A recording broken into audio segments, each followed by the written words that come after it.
The worst part of waking up from a coma isn't the physical pain or the disorientation. It's the gut-wrenching realization that the nightmares you thought you were escaping are your new reality. I learned this lesson the hard way 3 years ago. The hospital ceiling was the first thing I saw. Stark white tiles dotted with tiny perforations I counted endlessly in those early days of consciousness.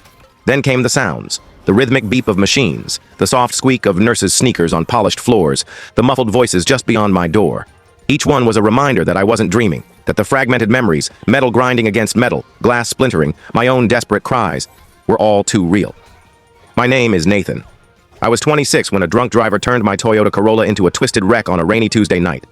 I had just finished a long shift at the hospital where I was a resident.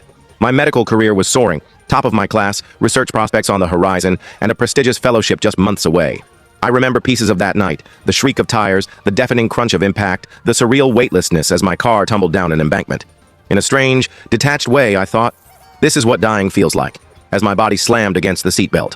The last thing I saw was the dashboard clock blinking 9:17 p.m. before darkness swallowed me whole. Then, nothing for 2 weeks. "Welcome back, kid," my dad's voice broke through first. He sat beside my hospital bed, impeccably dressed as always. "We've been so worried." My mom appeared on my other side, gently pressing a cup of water to my lips. "Take it slow, sweetheart. You've been out for nearly 2 weeks." The days that followed were a haze of doctors, tests, and crushing revelations. Multiple spinal fractures, severe nerve damage. Terms like partial paralysis and long-term rehabilitation haunted my hospital room like uninvited shadows. My career unraveled before my eyes as specialists came and went, their faces calm, but their eyes betraying the grim truth. A neurosurgeon with a gentle demeanor explained that 3 vertebrae had been shattered, compressing my spinal cord. An orthopedic surgeon outlined the 6 surgeries I'd endured while unconscious. A rehab specialist laid out a recovery timeline stretching not days or weeks, but years. I'd spent my adult life in hospitals, but never as the patient whose chart prompted hushed tones, whose prognosis made nurses linger a moment longer with a comforting touch.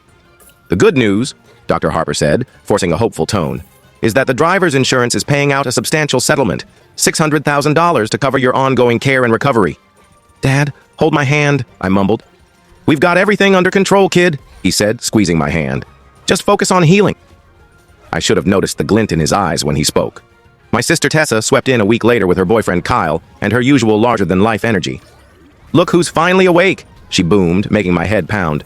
"Man, Nate, you sure know how to steal the spotlight, huh?" "Tessa," Mom warned, but her voice lacked conviction. It never had any real weight when it came to my sister. "What? I'm just saying, it's kind of perfect timing. My new business shorts can't handle this full story. Want to know it the full story? Visit my channel to watch the full video."